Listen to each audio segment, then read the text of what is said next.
Welcome to episode 29 of WWT. Today we are recapping and roasting Monday Night Raw from January 5th, 2026. This is the first Raw of the new year, and it is the Stranger Things edition, which, spoiler alert, really wasn't a Stranger Things edition. Okay, they decorated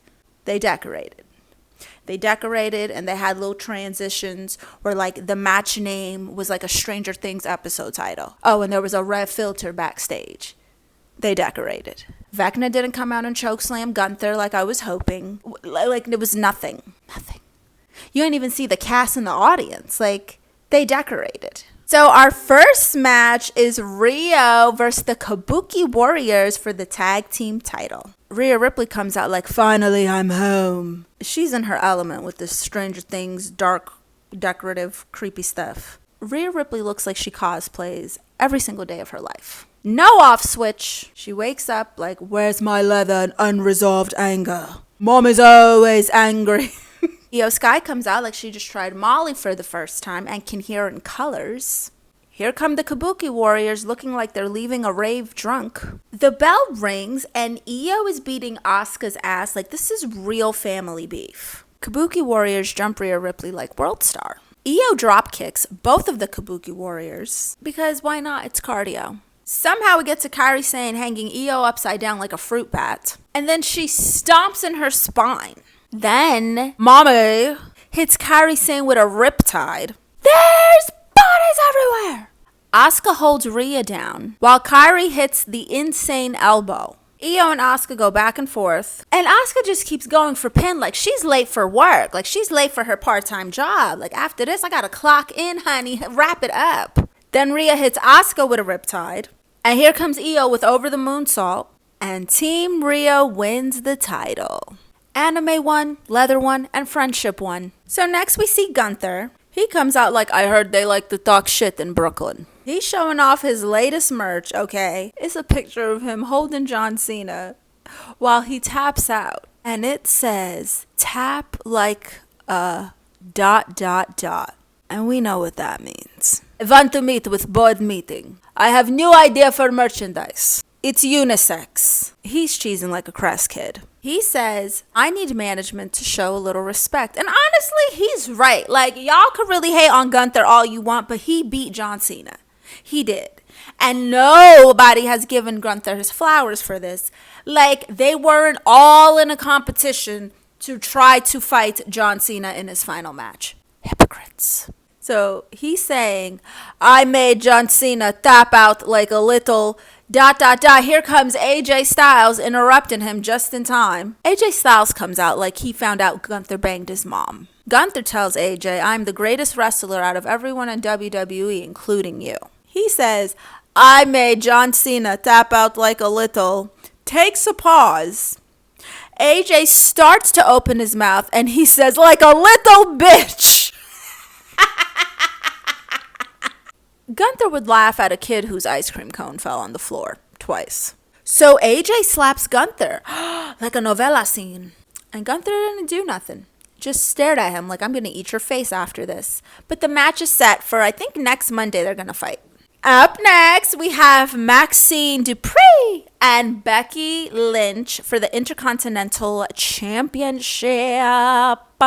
Here comes Becky looking like Powerline from a Goofy movie. She looks like an aggressive crossing guard and the cone. She got an audition to drive for Tron after this. Apparently, this outfit is inspired by her new character in Star Trek, which I can't believe Becky is in Star Trek and not Star Wars. Here comes Maxxine Dupri looking like she's about to do a routine on Blades of Glory.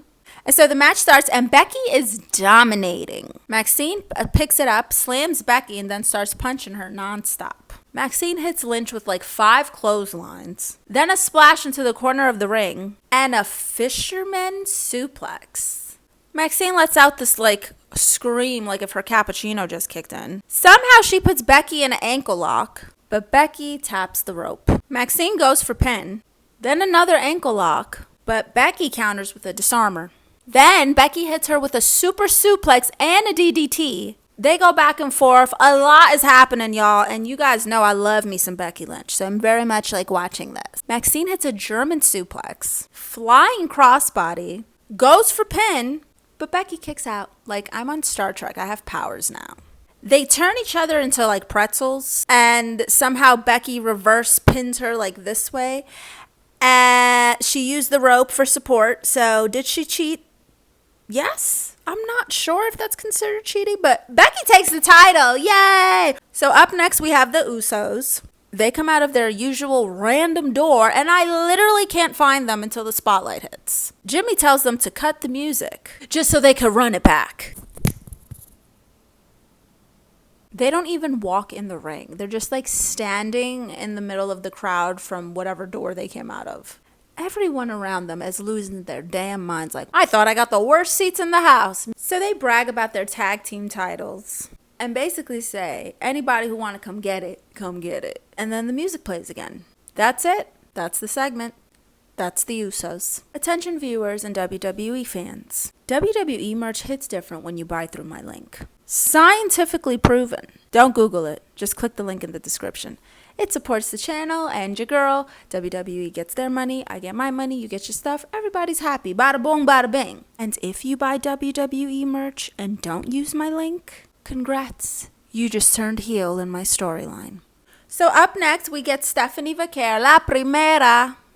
And she's limping. She got this ankle boot situation. She's walking out the ring real slow. So she comes out and she basically starts listing all the accomplishments that she's done while in WWE. The list is long. She thanks the fans, WWE, everyone for believing in her, blase, blase, blah. And then she tells everyone she's going to show us why she's La Primera. I'm going to show you porque yo soy la primera. Why I am la primera.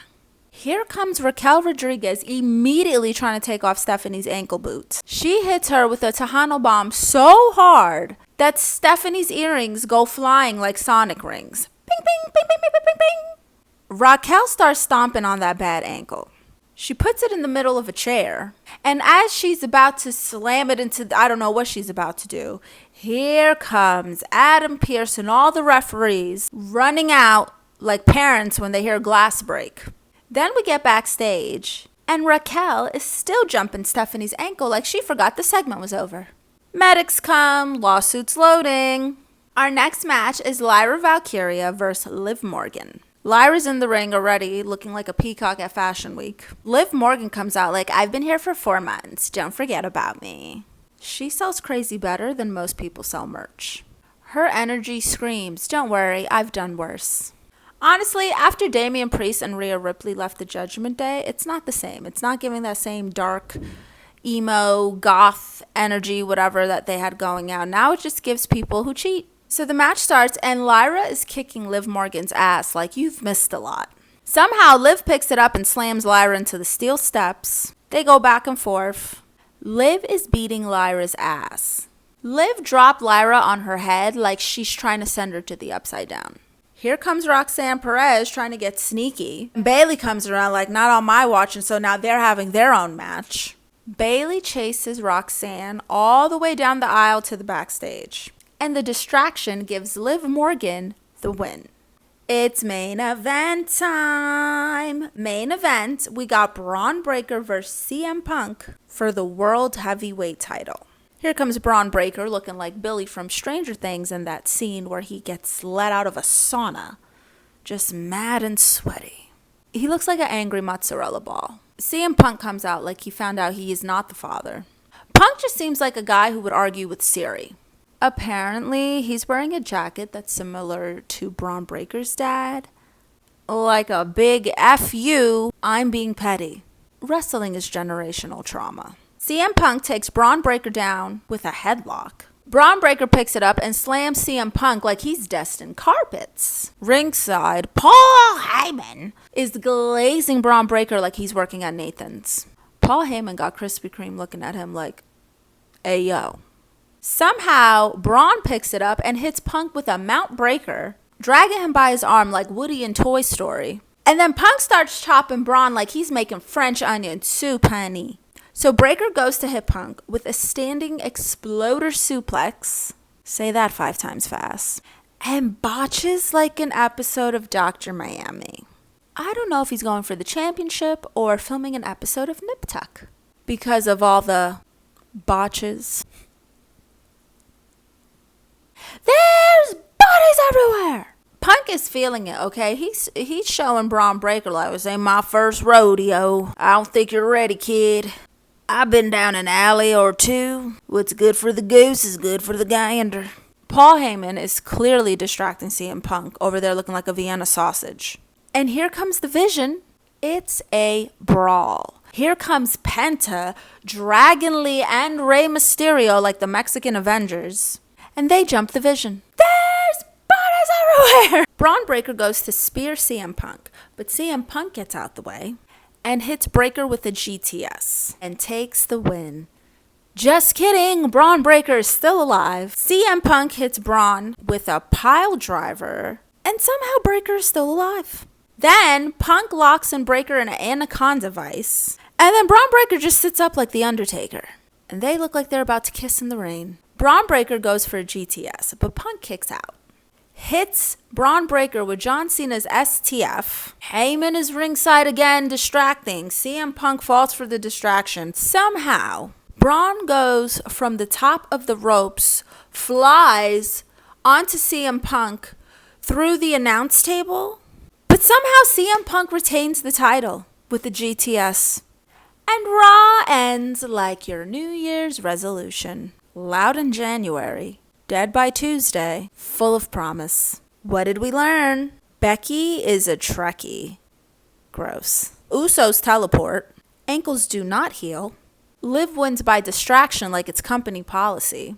And sometimes a botch isn't a mistake, it's a warning. Thank you guys for watching WWT. If you like wrestling as much as I do, make sure you subscribe, turn on the bell, subscribe, hit the notifications, leave a comment, like it, love it, share it, it helps. Go check out the WWT playlist. Go to the link in my bio, join my fan sites. I'm going to be doing watch parties on Patreon. And if you're going to get your WWE merch, please use the link in the description. Bye! See you next time!